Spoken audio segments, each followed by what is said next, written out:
Like, is that an actual thing? Do they go to like Gay Anonymous? Do they have to like? Do they have sponsors? Do they call them when they're? I'm very tempted. I saw a rectum. What should I do? Help me, please. It's like, yeah, avoid the dick. You know, just breathe in. Know that I love you, but not in that way. Oh God, it's happening. Click. Like, what the fuck?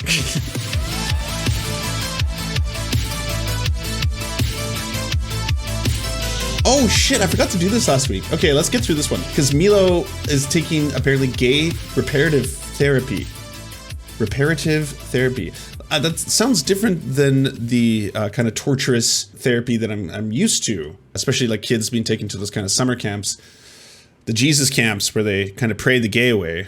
But anyways, yeah, Milo is, he's getting therapy and he's almost completely de-gayed, I think. I'm not familiar with Bryson Gray. But I'm seeing Volcel Rapper. Okay. Fun. H, we're calling it. And it's... Oh, wow. Damn. Yeah, he's straight.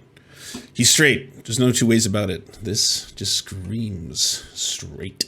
So named because in a couple of months, my new book, Make America Hate Again, will be hitting bookshelves, except it won't really be hitting bookshelves because nobody will stock it. And this is quite possibly the thing that will finally get me banned from Amazon. Let's see. Fingers crossed.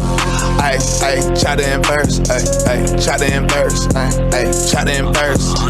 Fully loaded. Ay, try to inverse. There we go. I've invited you today for two reasons. One of them is that I'm very confused as to whether or not we ought to celebrate or mourn the passing of DMX. And I want to get to that in a second.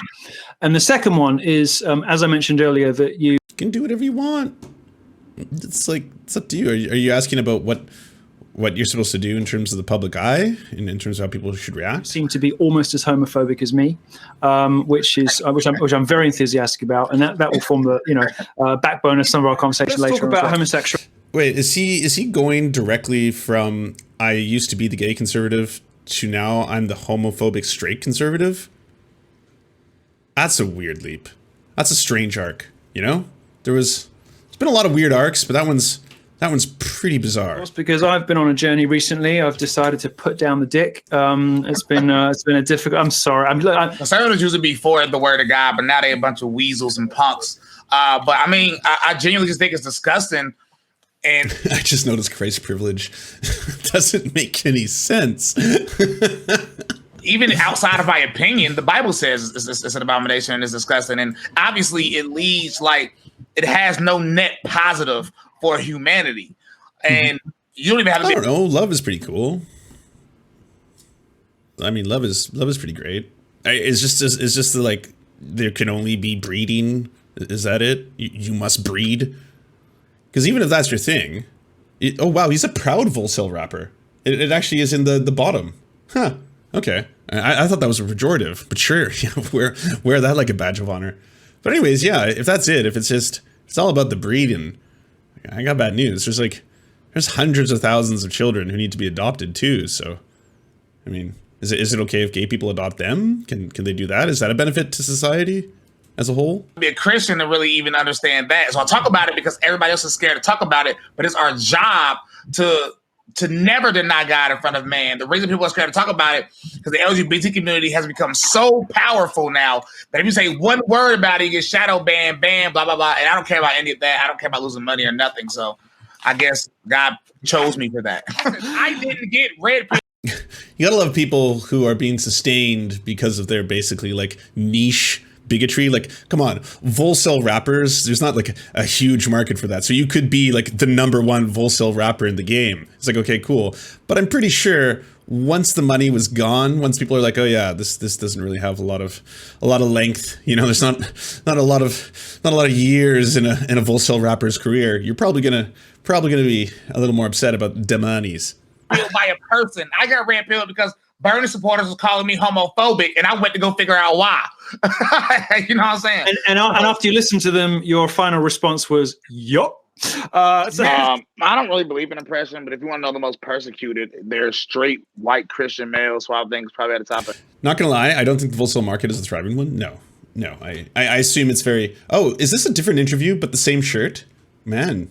So he's He's like Superman. He's got a bunch of costumes that he puts on for special occasions. And I think men, period, of any color, straight masculine men of any color. I've been very proud to realize that although I have some work to do on my mannerisms, that my lifestyle at least is now becoming. Oh my God, you're actually like talking about like, oh yes, I still act gay, but fundamentally I'm not gay. But I'm still gonna play into the damaging stereotypes, you know, the effeminate stereotypes, the things of that nature, which, you know, society has used to vilify gay people for years. I'm still gonna help that on its course. That's gonna be my contribution. Congruent with God and with my faith and all the rest of it, and I have now achieved something that I thought was impossible. I've become a straight white male, so the top of the tree, and I am ready to start oppressing minorities. Like, it's wild. I know he's being facetious and all that, but this is a half true grift.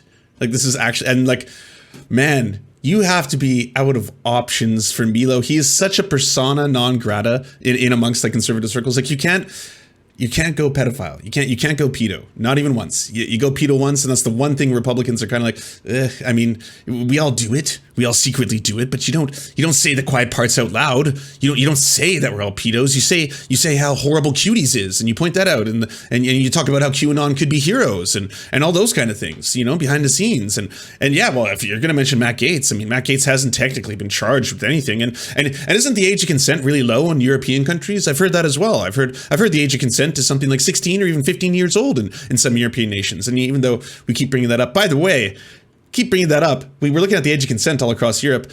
Those age of consent laws, they're relating to how old the person is as well, right?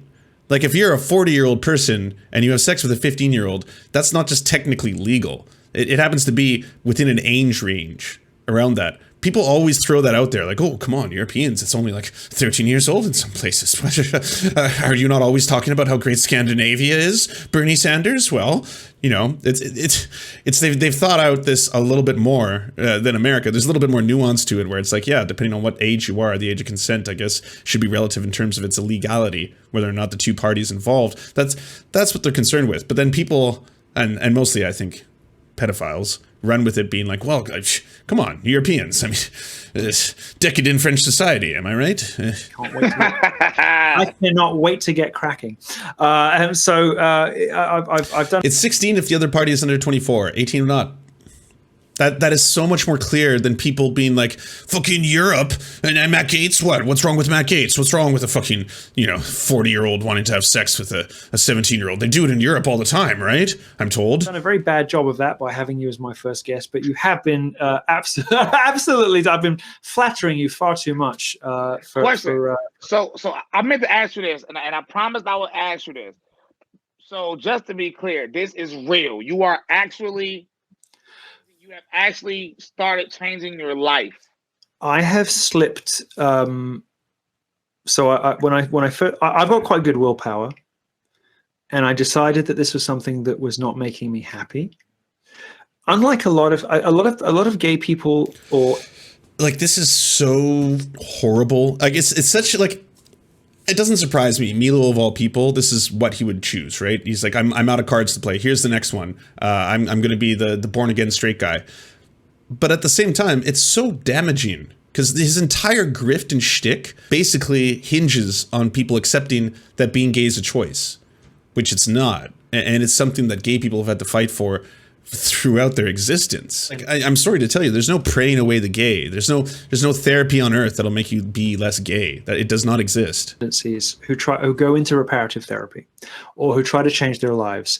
A lot of them are people who have had very unsatisfactory sex lives because they've been held back by feelings of inadequacy or shame, or they've been overweight and not got the sex partners they wanted. I've been very handsome and very desirable my whole life, so I've never had a problem finding. I'm just trying to tell you my story. I've never had a problem finding sexual partners, and I've had lots of them, and it's interfaced with other addictions and compulsions and dependencies and diversions in my life. Yeah, it's not going to work. His value to the right was as a token, and like even the right, you know, they have like log cabin Republicans and stuff like that. The Overton window in that arena has moved past. Like it's the Christian fundamentalists who are still entertaining the idea that you can somehow solve gayness or cure gayness as if it's something to be cured or solved. So that's the only people I think this will appeal to, and him as a brand just doesn't really appeal to them. Like they want clean comedy. They don't want the guy who's like, you know, I used to suck dick, but now I suck Christ. And not in that way, of course. You know what I mean? Like that's not going to play. And having kind of like, I don't know if you're familiar with Dr. Faustus, where he's kind of like, you know, glutted on the things that he's been learning. And so he reaches for magic. But I felt as though I just kind of got sick with sin, like I was bloated from it. Like I'd had so much that I needed to just clear the decks. And I realized that I was trying to like not do the kind of drugs that I was leaning on in my 20s, not do this, that, and the other, stop lying to people, stop being this terrible person, and just try to like live well. But the one thing I couldn't shake was this. And it kind of like all of my addictive, you know, because it's not a disease. Like what the fuck are you talking about? It's just the way you were born. Living like almost, you know, as brothers or best friends. And there was a sort of sexual component, but it wasn't really the main thing.